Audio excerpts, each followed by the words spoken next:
Maka untuk menumbuhkan cinta kepada guru adalah jangan lupa mendoakan. Perbanyaklah doa untuk guru. Setiap habis sholat pastikan. Imam Ahmad bin Hanbal bercerita, demi Allah, semenjak aku kenal dengan guruku Imam Syafi'i, aku tidak melakukan sholat 2 rakaat kecuali aku doakan guruku. Jadi mendoakan guru itu kepentingan kita sebagai murid. Kalau guru kita sudah didoakan oleh penghuni laut, semuanya penghuni yang di laut, bahkan malaikat pun juga mendoakan guru-guru kita. Kalau seorang murid ingat guru lalu mendoakan guru dan keluarganya, ini adalah mengundang keberkahan, menjadikan sebab ilmunya bermanfaat, menumbuhkan cinta kepada guru.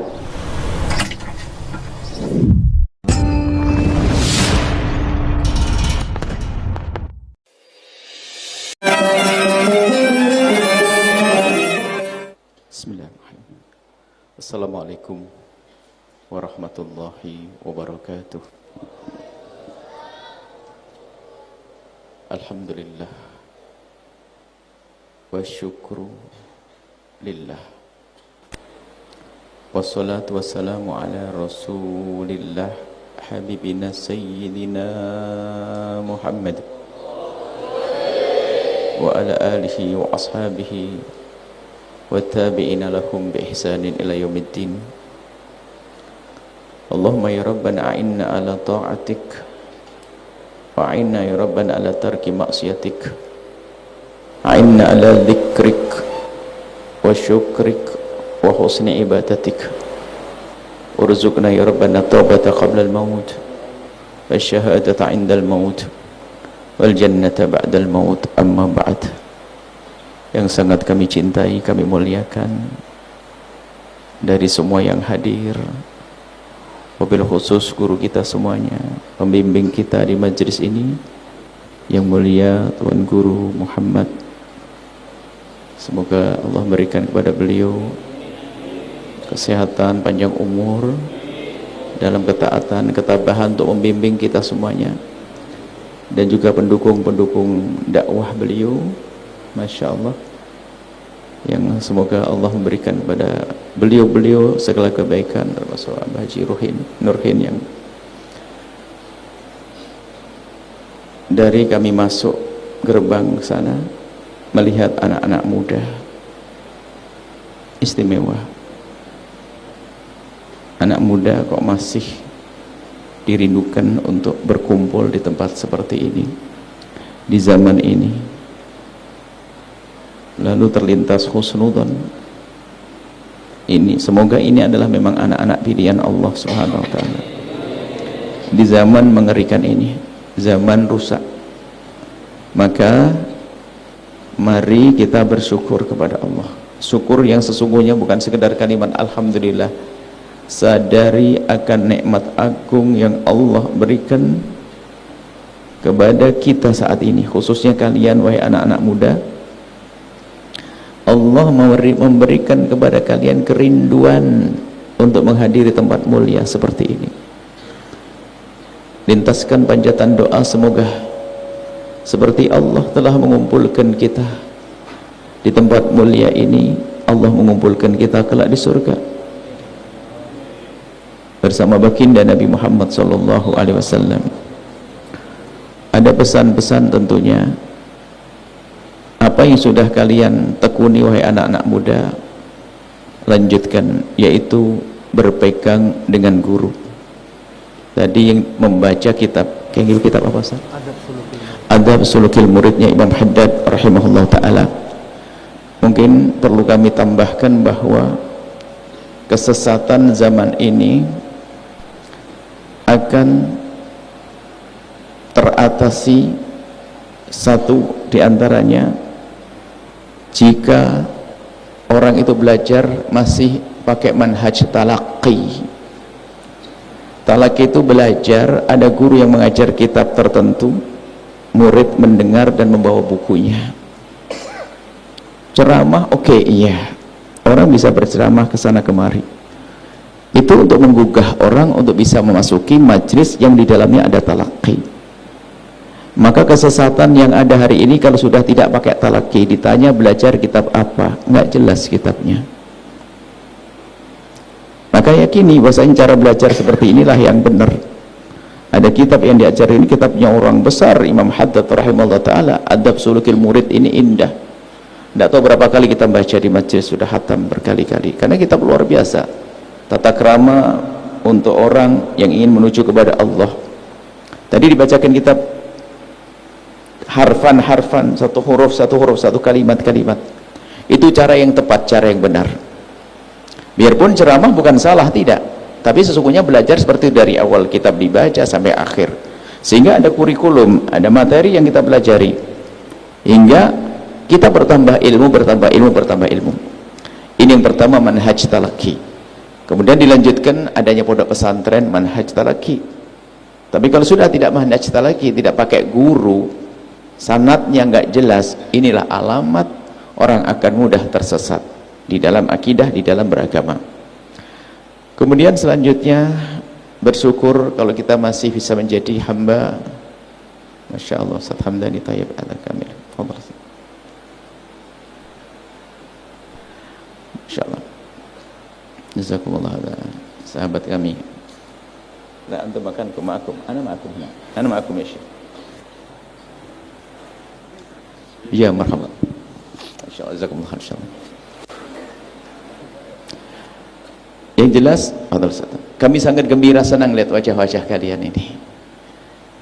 Kalian ini punya gelar khusus sebetulnya kalau dikembalikan kepada hadis Nabi. Nabi menyebutkan, idza ja'akum qaumun yatrubuna al-ilma qulu marhaban marhaban bi wasiyati Rasulillah.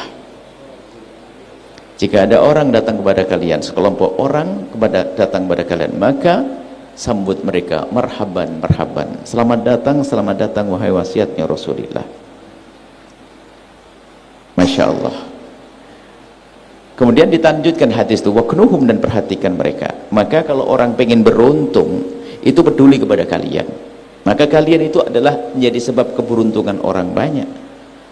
Maka dari itu sangat layak kalau untuk bersyukur menjadi orang seperti kalian. Ini beliau ini pulang pergi atau tinggal di sini? Pulang pergi, lebih dahsyat lagi. Artinya pengaruh di luar tidak mengganggu kalian, wahai anak-anakku. Masya Allah, luar biasa. Ini termasuk anak-anak muda yang artinya terikat dengan masjid, atau yang ada hubungan dengan masjid, majelis ilmu semacam ini. Baik, kalau begitu kita akan cerita tentang anak muda zaman ini, kerusakan. Biarpun kalian di tempat yang mulia, akan tapi setan tetap menggoda kalian. Majelis, kalau di sini, kalau kembali kepada guru-guru mulia yang ada di Banjar, guru-guru mulia yang ada di Banjar, orang-orang Banjar adalah menanamkan kecintaan kepada baginda Nabi Muhammad sallallahu alaihi wasallam. Maka berkenaan dengan itu kami khusnudun kalian datang ke tempat ini karena kalian adalah pecinta baginda Nabi sallallahu alaihi wasallam. Sekarang baru ngetes kecintaan kita kepada Nabi. Kalau orang cintanya kepada Nabi itu serius, benar-benar cinta yang serius, akan terlihat tanda-tanda pada diri kita. Karena ini anak-anak muda, maka ada sebuah contoh. Ada satu sahabat Nabi yang bernama Tha'labah bin Abdurrahman. Tha'labah bin Abdurrahman itu ada anak muda umur 14-15 tahun, sangat mencintai Rasulullah. Dan beliau itu kalau jalan cepat, orangnya senyum terus. Kalau tidur di masjid Nabi itu selalu di tempat yang sekiranya nanti menghadap ke tempat masuknya Rasulullah. Seperti anak paling bangga kalau melihat Nabi Muhammad pertama, aku melihat Rasulullah. Dan kalau disuruh oleh baginda Nabi, dia berjalan cepat sekali. Lalu sampai ditanya, Tha'labah, kenapa kalau jalan kamu cepat sekali?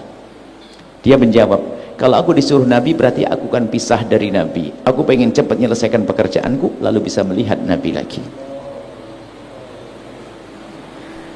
Nah, suatu ketika Tha'labah bin Abdurrahman disuruh oleh Nabi untuk hajatnya baginda Nabi sallallahu alaihi wasallam. Keluar dari Masjid Nabawi, lewati gang-gang kota Madinah. Di saat Tha'labah melewati gang-gang kota Madinah itu, tiba-tiba ada pintu terbuka, angin berhembus membuka pintu rumah. Manusia normal di saat mendengar suara akan menolehlah Tha'labah bin Abdurrahman. Setelah menoleh lihat pintu terbuka, ternyata pintu terbuka di sananya ada kelambu. Karena pintu terbuka, angin masuk, kelambu itu tersingkap, dan di balik kelambu ternyata ada wanita yang lagi mandi. Tha'labah melihat itu. Setelah itu seketika itu langsung dibuang pandangannya, langsung yang terbayang adalah baginda Nabi Shallallahu Alaihi Wasallam. Dia menangis gemeteran takut. Malu aku kalau ketemu Nabi, malu gara-gara melihat aurat tadi, melihat ada orang yang kelihatan waktu kelambunya tersingkap. Namanya anak belum bisa berpikir bagaimana menyelesaikan masalahnya, ya jelas dia malu dengan Rasulullah karena sangat cinta Nabi. Nabi pasti marah, Nabi pasti tidak senang dengan ini, sampai dia itu bingung, dan bingungnya dia yang jelas tidak berani pulang ke Rasulullah. Bingung, dia berjalan. Akan tapi di sana bagi Nabi menanti. Di waktu sholat ditunggu tidak datang, sholat berikutnya tidak datang, sholat berikutnya tidak datang. Lalu Nabi bertanya kepada sahabat Nabi, adakah di antara kalian melihat Tha'labah bin Abdurrahman? Tidak ya Rasulullah, tidak melihat. Cari. Rupanya dicari dan dicari, diubek di kota Madinah tidak ada. Fadhal ya tuan rumah, Sohibul Bait memanggil, ya Habib. Sohibul manggil Habib. Habib siapa ini? Beb.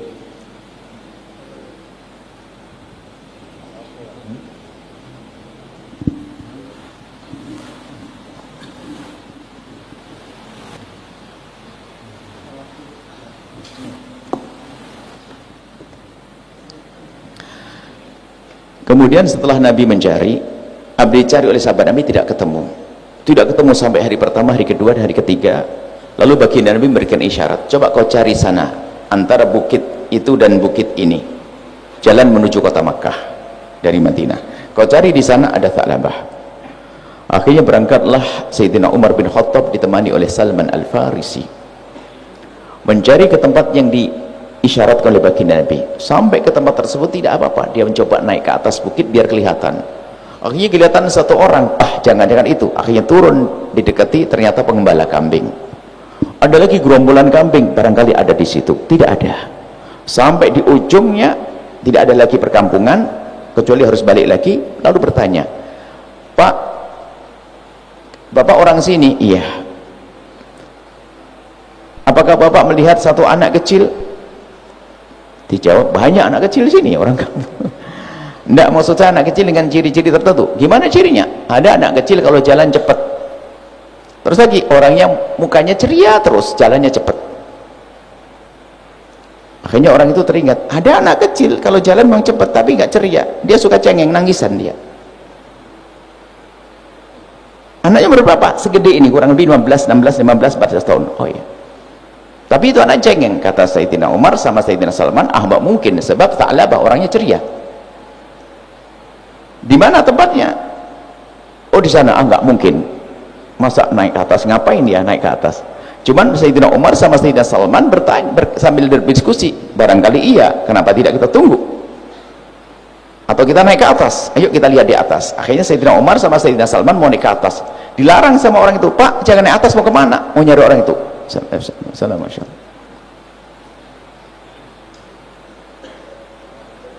Assalamualaikum. Ya marhaba. Assalamualaikum. Ahlan bikum.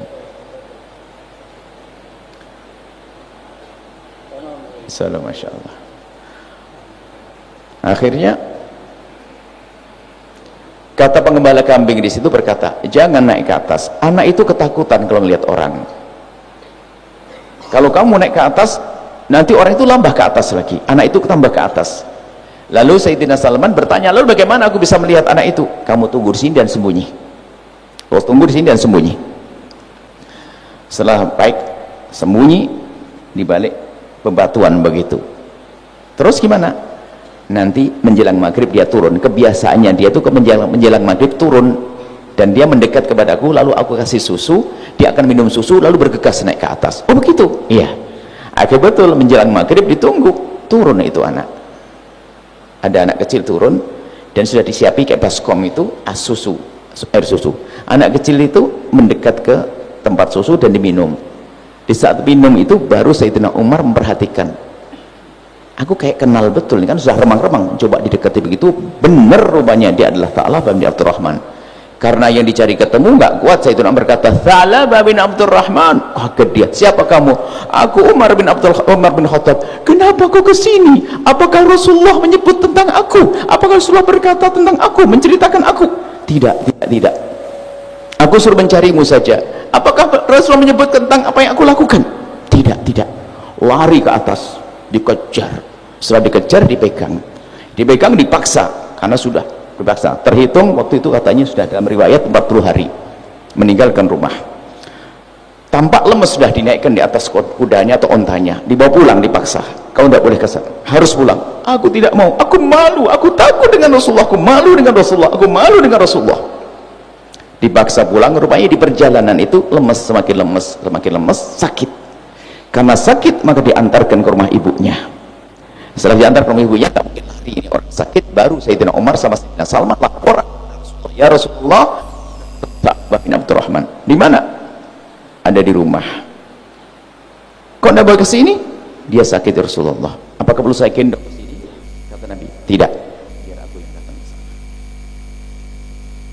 Akhirnya Nabi Muhammad datang ke tempat Tha'labah, diketuk pintu. Tha'labah mendengar ketakutan, tambah ketakutan. Setelah pintu dibukakan oleh keluarganya, Tha'labah membuka mukanya ke bumi, tidak berani melihat Rasulullah. Nabi mendekat, Tha'labah, ada apa denganku? Ya Rasulullah, aku malu ya Rasulullah. Lalu oleh Rasulullah dipaksa, ditaruh di pahanya Nabi, sini, kau sakit, kau sini. Diturunkan, ya Rasulullah, tidak pantas kepala yang membawa mata kotor ini harus di pahamu yang suci ya Rasulullah. Pahamu suci, nggak pantas ditumpangi oleh kepala yang punya mata kotor ini ya Rasulullah. Kamu kenapa ya Tha'labah? Aku malu ya, aku melakukan kesalahan besar ya Rasulullah.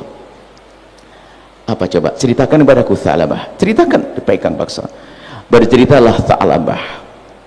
Rupanya rasa malunya Tha'labah itu hanya karena melihat perempuan waktu mandi, dan itu pun tidak sengaja karena tersingkap, pintu kebuka, keluar tersingkap, itu merasa berdosa.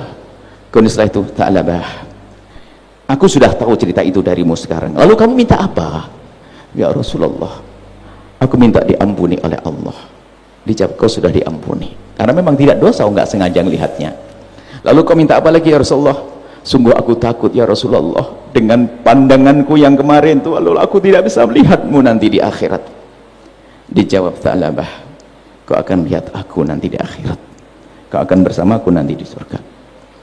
Mendengar jawaban begitu, Tha'labah baru tenang. Sekarang aku baru tenang ya Rasulullah.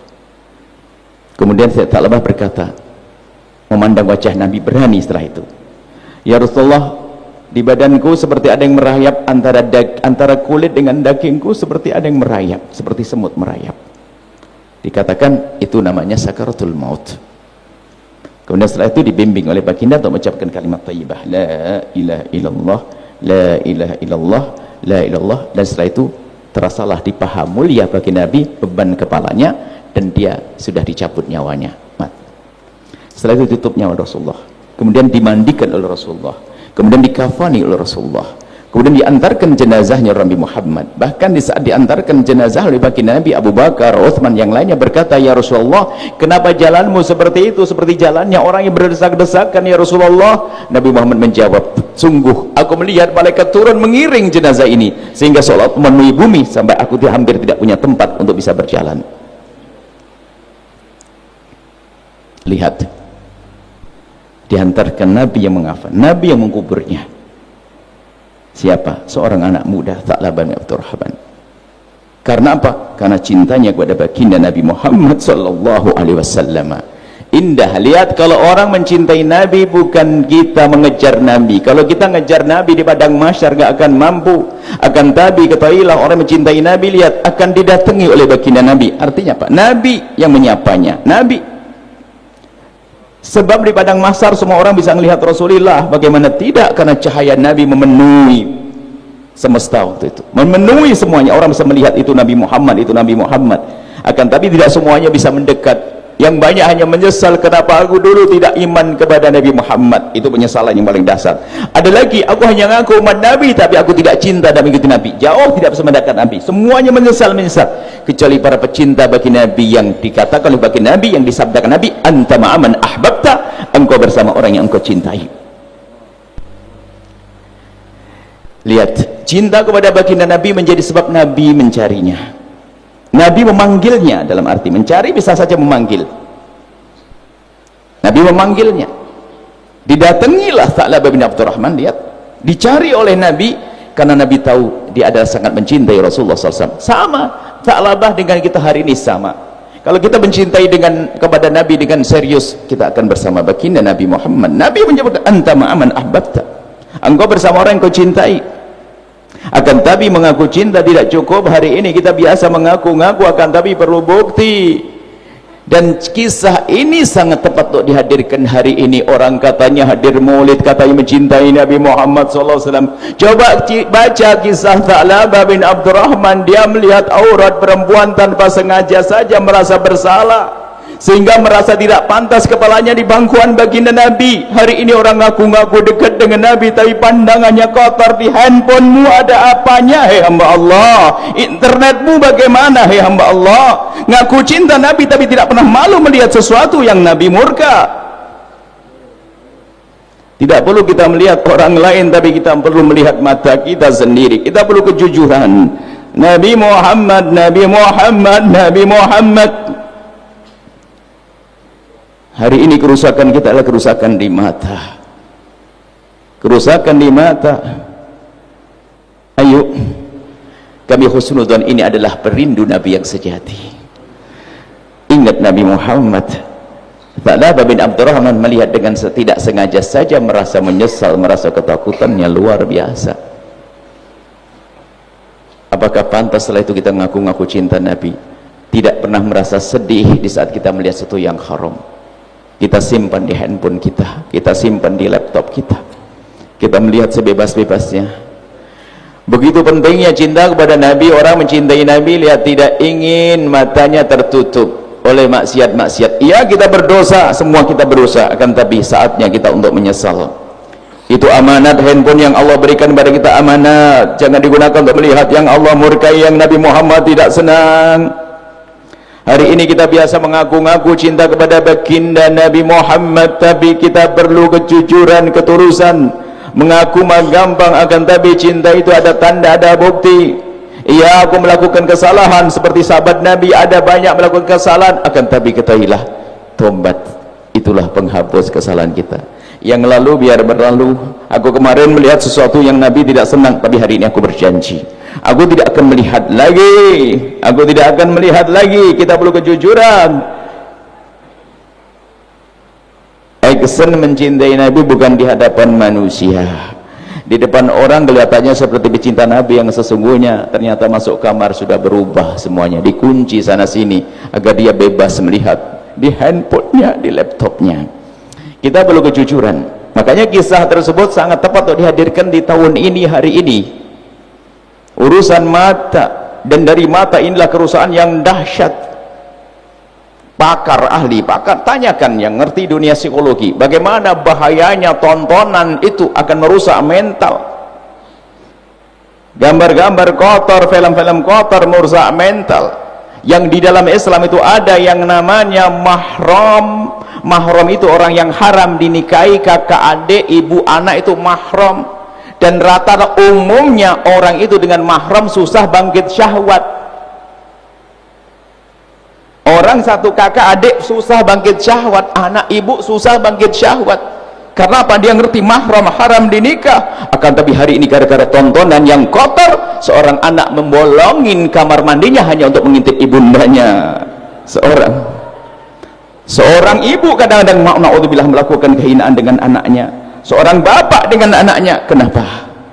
Karena matanya itu yang liar, sehingga mohon maaf kalau sudah matanya rusak, lihat semuanya, lihat akan membangkitkan syahwat, penasaran, bukan karena cantik tidak cantik, karena matanya sudah, mentalnya sudah rusak. Ini harus kita perhatikan, sehingga kalau melihat orang bukan sedang, dia langsung tutup poin ke wilayah-wilayah tertentu. Tanyakan ahlinya, ini pakarnya mengatakan mukanya manusia akan tapi otaknya sudah kayak setan iblis. Ibunya syahwat, adik perempuannya syahwat, kakaknya sudah tidak takut lagi melakukan keharaman.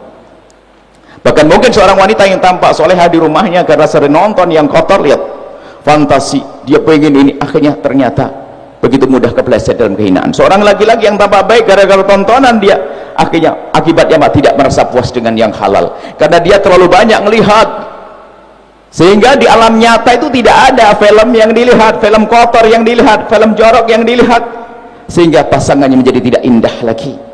Pasangannya sudah tidak indah lagi karena apa yang dicari adalah yang ada di film. Maka mohon maaf suami istri, jangan percaya dengan fatwa yang mengatakan suami istri boleh melihat film porno, film kotor. Sebetulnya ketahuilah bahwa kalau ada seorang suami ngajak istrinya nonton itu, artinya dia seolah memberitahu pada istrinya, aku tidak sehebat yang di film itu, yang aku punya terus, maksudnya apa? Mengajari bahasanya, untuk menilai bahasanya dia adalah tidak bernilai, atau paling tidak untuk mengajari untuk melihat yang lain. Ayo kembali kepada baginda Nabi Sallallahu Alaihi Wasallam. Ini sengaja kami sampaikan, kenapa? Kalian anak muda harus dibentengi. Kenapa? Di luar sana ingin menghancurkan kalian.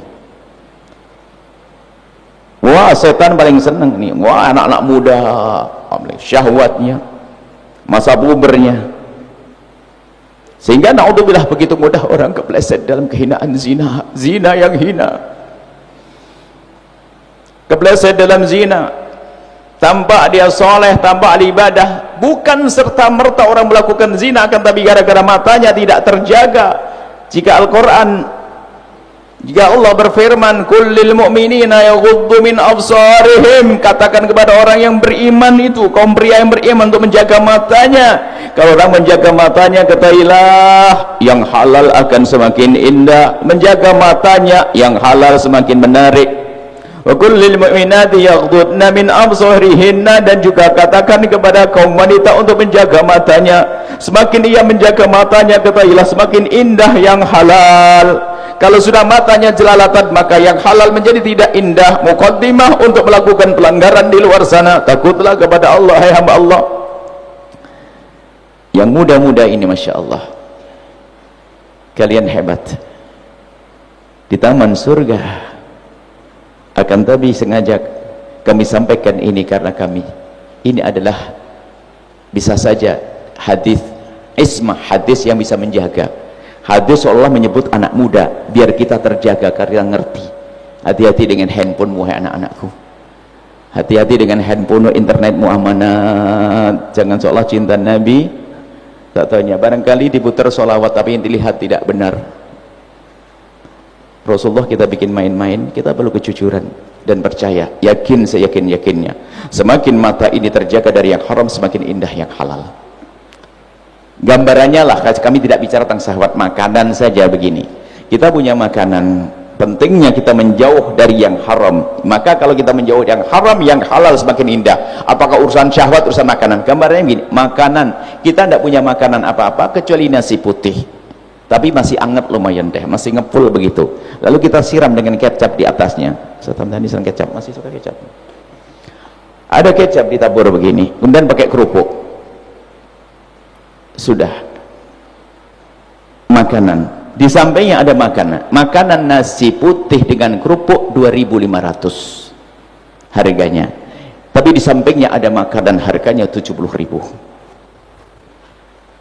cuman makanan kucing. Tertarik enggak kira-kira? Apakah kita milih yang 70.000 makanan kucing? Tidak, karena bukan makananku, ini makanan kucing. Tetap yang enak adalah 20, yang 2.000 dia makan lahap. Makanan kucing sama dengan sate tapi miliknya orang. sop miliknya orang haram. Kalau ngerti yang haram, maka yang halal semakin indah. Tapi kalau sudah mulai mencicipi yang haram, sate satu digigit, semakin enak, yang halal akan ditinggalkan. Termasuk urusan syahwat, yang haram menggoda sehingga yang halal pun dia tidak bisa menjadi, tidak senang, tidak puas dengan halal. Mulai apa? Kerusakan di rumah, ngomong sama pasangan sudah tidak lembut, ngomongan sama suami sudah nggak lembut. Karena apa? Dia sudah tidak tertarik lagi karena sudah pikirannya sudah ke tempat yang lain gara-gara pandangan tadi. Maka pandangan sangat berarti bagi yang masih bujang agar terjaga, termasuk yang sudah menikah. Semuanya ini karena apa? Ini pendidikan dari baginda, pendidikan Al-Quran, pendidikan dari Al-Quran, pendidikan dari baginda Nabi Muhammad SAW. Nah, ini yang perlu kami hadirkan saat ini untuk anak-anak muda. Khususnya kami ini orang-orang terjaga. Tapi siapapun kalian tetap harus diwaspadai. Kenapa? Di sana godaan luar biasa, lingkungan luar biasa. Akan tapi kalau sudah seorang hamba dijaga oleh Allah, maka tidak akan ada yang bisa mengganggunya. Tapi kalau seorang hamba tidak dijaga oleh Allah, maka tidak akan ada yang bisa menolongnya. Kemudian dilanjutkan lagi untuk menjaga, tadi sudah sebutkan, menjaga keimanan, akidah, punya perkumpulan yang mulia. Harus bangga kita dengan tempat-tempat semacam ini. Ini adalah untuk pribadi, secara pribadi, akhlak, urusan mata. Tolong jaga urusan mata. Selagi haram jangan dilirik, jangan dilihat, maka yang halal akan mudah, yang halal akan indah. Kemudian selanjutnya masalah berguru, ya, kami ada terlintas masalah berguru. Kalau orang berguru itu bagaimana agar berguru kita ini mudah dan ilmu kita manfaat. Yang pertama, ini kami sambungkan anak-anakku, ya, tadi muqaddimah untuk semuanya umum, tapi untuk yang berguru, yang punya pegangan guru, ini yang pertama. Kalau kalian berguru itu pertama, agar mendapatkan ilmu yang manfaat, ilmu yang menghantarkan pada kemuliaan, yang pertama harus ada mahabbah dengan guru, cinta dengan guru. Kalau kalian tidak punya cinta kepada guru, tidak akan mendapatkan ilmu, biarpun yang ngajar seorang nabi sekalipun. Karena ada pada zaman nabi, ada orang yang setiap hari dengar nabi, bahkan hafal hadis nabi, hafal Al-Quran, cuman tidak ada cinta kepada nabi, maka jadilah dia Profesor Dr. Abu Jahal. Abu Jahal itu alim, ngerti, karena cerdasnya luar biasa, dengar hafal, cuman waktu belajar dengan nabi tidak ada cinta di dalam hatinya. Maka kalau tidak ada cinta, nggak akan mendapatkan apa-apa. Lalu bagaimana menukar cinta kepada guru? Alhamdulillah kami mendengar orang Banjar punya kecintaan kepada guru luar biasa. Akan tapi lagi-lagi tantangan, pergeseran nilai. Maka kami kembalikan lagi, berpegang pada guru itu penting. Makanya di sini adalah Tuan Guru Muhammad ini yang ngajari kita, dan guru-guru yang lain, Masya Allah, pegangi. Maka untuk menumbuhkan cinta kepada guru adalah jangan lupa mendoakan. Perbanyaklah doa untuk guru. Setiap habis sholat pastikan. Imam Ahmad bin Hanbal bercerita, demi Allah, semenjak aku kenal dengan guruku Imam Syafi'i, aku tidak melakukan sholat 2 rakaat kecuali aku doakan guruku. Jadi mendoakan guru itu kepentingan kita sebagai murid. Kalau guru kita sudah didoakan oleh penghuni laut, semuanya penghuni yang di laut, bahkan malaikat pun juga mendoakan guru-guru kita. Kalau seorang murid ingat guru lalu mendoakan guru dan keluarganya, ini adalah mengundang keberkahan, menjadikan sebab ilmunya bermanfaat, menumbuhkan cinta kepada guru. Jangan lupa untuk mendoakan guru, ini yang pertama. Untuk menumbuhkan cinta yang kedua adalah jangan biasa mencari atau menyebut kekurangan seorang guru. Yang namanya guru adalah manusia, tentu kalau dicari kesalahannya adalah pasti ada. Kalau hari ini ada orang pengen berguru dengan manusia yang tidak punya kesalahan, sampai mati nggak punya guru. Akan tapi kelebihan seorang murid adalah di saat oleh Allah ditutup matanya daripada kekurangan guru. Bahkan dikatakan dalam dunia tarbiyah, kalau ada seorang murid tiba-tiba melihat aibnya guru, kekurangan guru, sebetulnya itu hijab. Allah turunkan hijab kepada murid tersebut sehingga susah mendapatkan ilmu yang manfaat. Akan tapi murid yang ditolong oleh Allah adalah dia ditutup untuk melihat kekurangan guru. Sehingga para salafun saleh itu kalau mau belajar menuntut ilmu, dia keluar memberikan sedekah kepada fakir miskin, lalu berdoa, ya Allah, dengan sedekahku ini ya Allah, tutuplah kekurangan guruku dari mataku ya Allah. Tidak ingin melihat kekurangan gurunya. Ini penting sekali agar menumbuhkan cinta. Sebaliknya, jangan mencari kekurangannya, sebutkan kelebihan yang bisa disebutkan di antara kawan, sahabat dan saudara, kerabat. Sehingga menceritakan kebaikan guru itu penting agar menumbuhkan cinta. Sehingga dalam dunia tarbiyah kita kan ada istilah manakib. Itu apa sih makna manakib itu? Manakib itu menyebut sifat-sifat mulia seorang guru agar didengar oleh murid, agar murid semakin mencintai, dan dengan cinta itu mudah mengikuti sang guru. Pernah dengar manakib kan? Manakib Syekh Fulan dan Fulan itu menyebutkan kebaikan. Sama kalau kita punya guru, kita sering menyebutkan guru kita, sehingga seorang murid bangga dengan guru. Maka itulah awal daripada dibukanya ilmu, karena sudah bangga, mudah mendapatkan ilmu. Jadi jangan menyebutkan kekurangan guru, lalu akan tapi kebalikannya, sebutkan kebaikan guru di antara kita, sehingga bangga dengan guru. Bahkan gurunya itulah yang harus paling dibanggakan, tanpa merendahkan guru yang lain. Jangan gampang terpesona dengan guru yang di luar hanya gara-gara terkenal. Ini problem, ini kami sampaikan biasanya di daerah-daerah, di kampung-kampung, di pelosok-pelosok. Kadang-kadang Masya Allah, orang belajarnya adalah salah, bukan dengan hati tapi dengan hawa nafsu.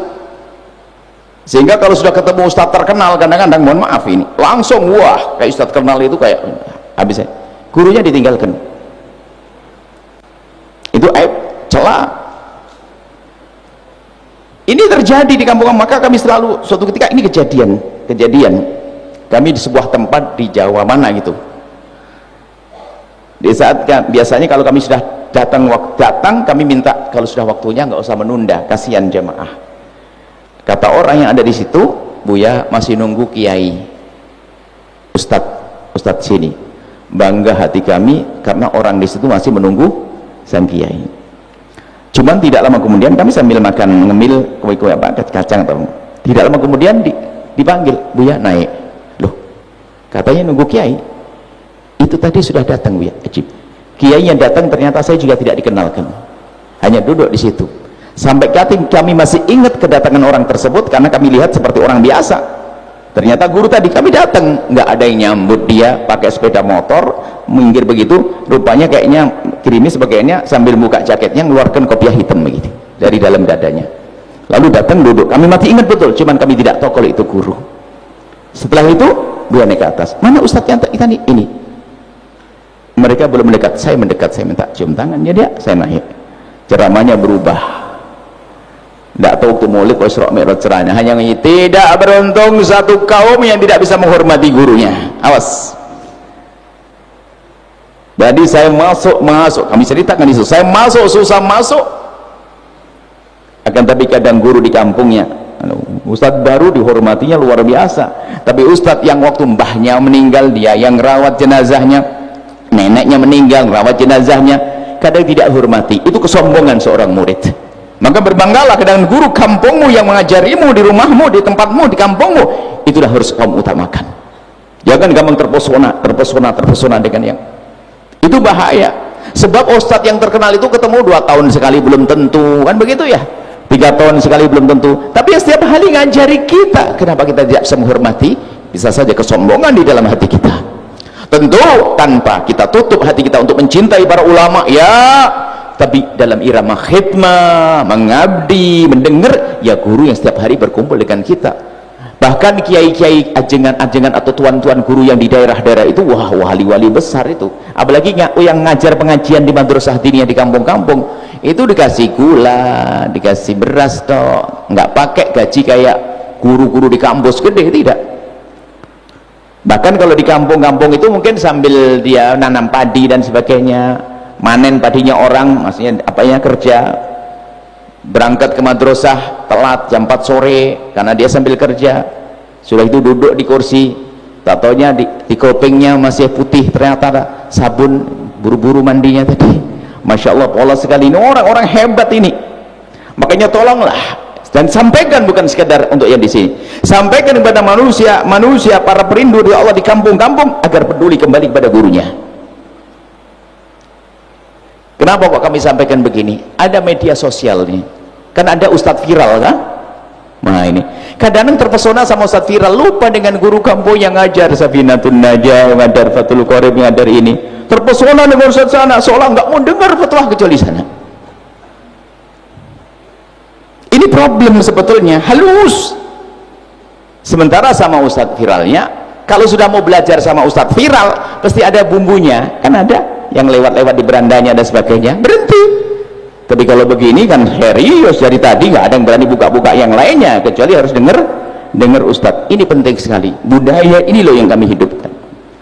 Dan kami mohonlah yang punya rizki dan sebagainya, tolonglah kiai-kiai, ustadz-ustadz di kampungnya itu dibantu, dihidupkan madrasahnya. Jangan sampai gentengnya turun nggak bisa menaikkan lagi, mejanya patah hanya dipakai pasang bambu.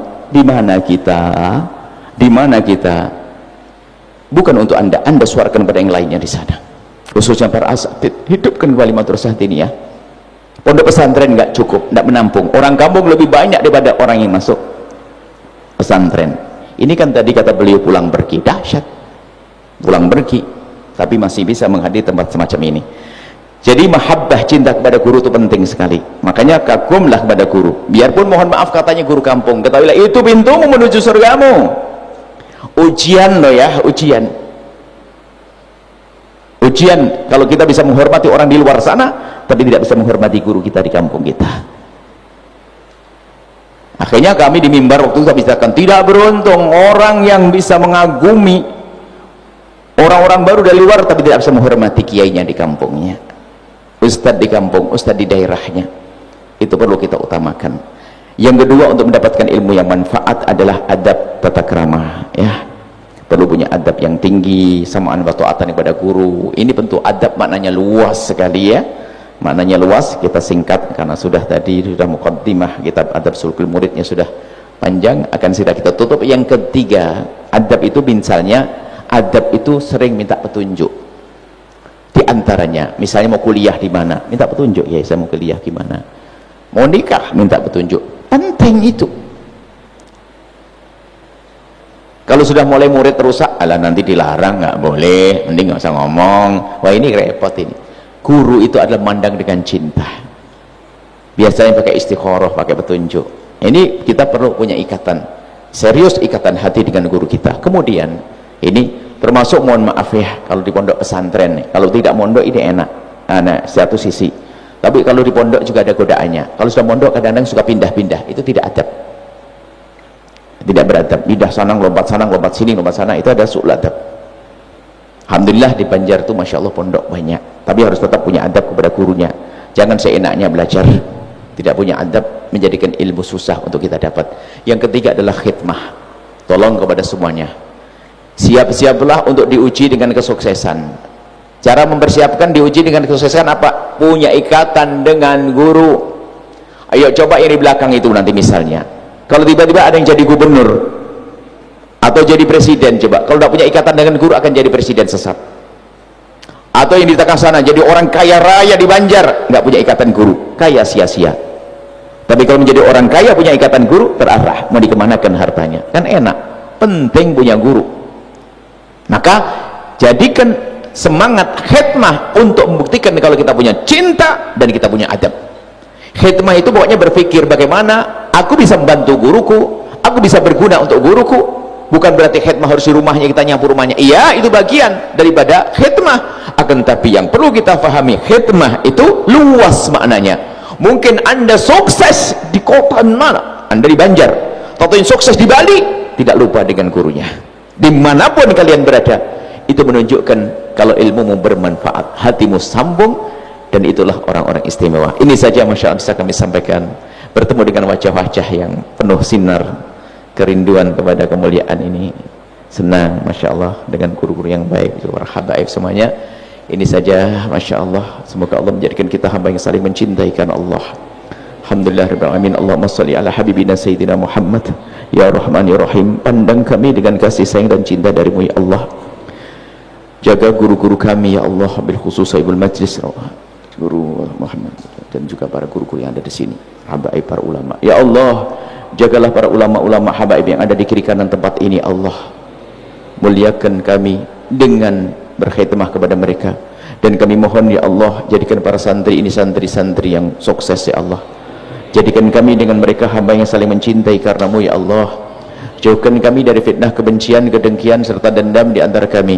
Dan kami mohon ya Allah, ya Rahman, ya Rahim, ya Allah, pandang kami dengan kasih sayang-Mu. Kami mohon ya Allah, di zaman mengerikan ini kami mohon ya Allah, jaga mata kami ya Allah. Jika Engkau sudah menjaga mata kami, tidak akan ada yang bisa mengganggu kami ya Allah. Maka kami mohon ampuni dosa mata kami ya Allah, ampuni dosa mata kami ya Allah, ampuni dosa mata kami ya Allah.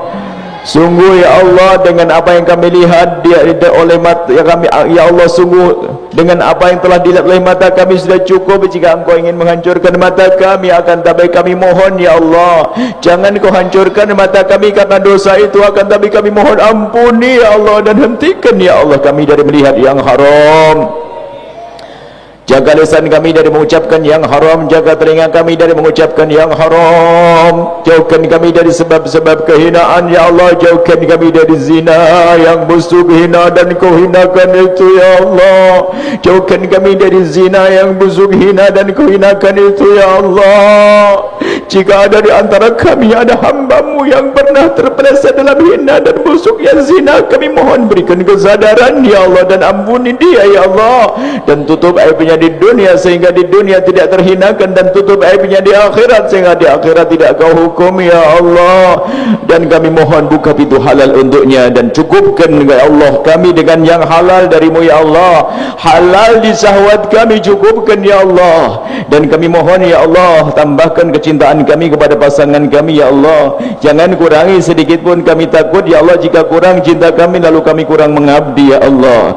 Dan kami mohon ya Allah, berikan keindahan pada keluarga kami ya Allah, rumah tangga yang indah, saling mencintai karenamu dengan anak yang soleh solehah yang dibanggakan oleh kekasihmu Nabi Muhammad. Yang belum menikah dan punya hajat untuk menikah, kami mohon ya Allah, mudahkan mereka untuk mendapatkan pasangan orang-orang mulia yang Kau muliakan, yang menjadi sebab mereka mulia di dunia dan di akhirat. Yang sempit rezeki, lapangkan dengan rezeki yang halal penuh berkah ya Allah. Yang sakit sembuhkan, yang punya hutang mudahkan kami dalam bayar hutang kami ya Allah. Dan kami mohon ya Allah, makmurkan majlis ini dengan orang-orang soleh ya Allah. Berikan kepada kami keistiqomahan ya Allah, keistiqomahan ya Allah, berkumpul di tempat mulia ini hingga kelak di surga bersama kekasihmu Nabi Muhammad ya Allah. Engkau maha tahu, Engkau maha kasih ya Allah, Engkau maha kasih ya Allah. Berikan pada kami ilmu yang manfaat ya Allah. Dan kami mohon jangan Kau jadikan ini pertemuan terakhir kami ya Allah. Kami masih ingin bertemu dan bertemu dalam kebaikan-kebaikan di dunia hingga kelak di surga ya Allah.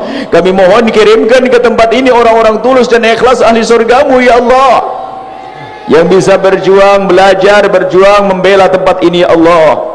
Dan kami mohon makmurkan pesantren, majlis para guru-guru mulia yang ada di kiri kanan tempat ini ya Allah.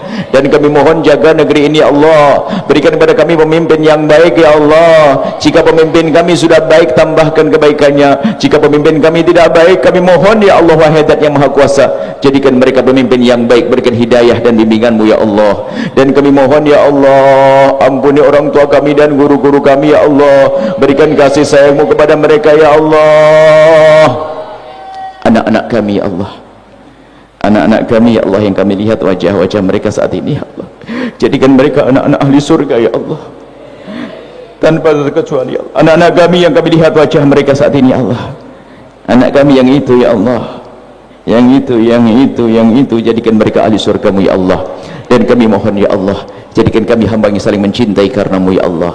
Jauhkan kami dari fitnah, kebencian, kedengkian, dendam di antara kami ya Allah. Maka kami mohon ya Allah, jika ada orang berbuat salah kepada kami, menyakiti kami, zalim pada kami, aniaya kepada kami, menfitnah kami, menggunjing kami mohon ampuni mereka, jangan hukum mereka, karena mereka umat kekasih-Mu Nabi Muhammad ya Allah.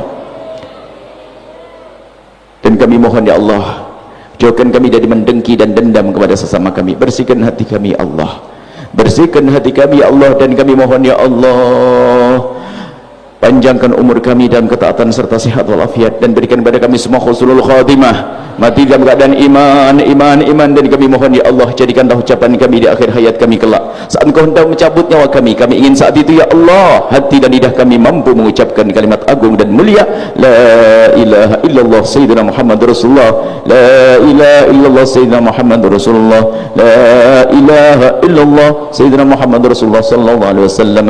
Rabbana atina fid dunya hasanah wa fil akhirati hasanah wa qina adzaban nar. Wa sallallahu ala sayyidina Muhammadin wa ala alihi wa sahbihi wasallam. Alhamdulillahi rabbil alamin. Al-Fatihah.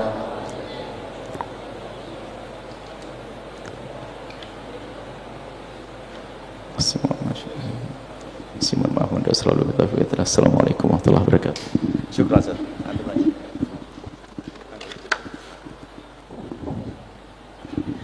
بسم الله الرحمن الرحيم. ربنا انفعنا بما علمتنا، رب علمنا الذي ينفعنا، رب فقنا وفق أهلنا وقرابات لنا في ديننا مع أهل القدر أنثى وذكر، رب وفقنا ووفقهم لما ترتضي قولا وفعلا كرما، وارزق الكل حلالا دائما وخلاتك يا علماء، نحظى بالخير ونكفى كل شر، ربنا واصلح لنا كل شؤون وأقرب رضا منك العيون، واقض عنا ربنا كل الديون قبل أن تأتينا رسل المنون، واغفر واستر أنت أكرم من ستر، وصلاة الله تعيش المصطفى من الحق دعانا، والوفاء بكتابه في الناش شفاء، ولا الكرام شرفاء، ولا مصاب الغرار، اللهم اهدنا بهداك واجعلنا ممن يسر في رضاك، ولا توني وليا سواك، ولا تجعلنا ممن خالف أمرك وعصاك، حسبنا الله ونعم الوكيل، نعم المولى ونعم النصير،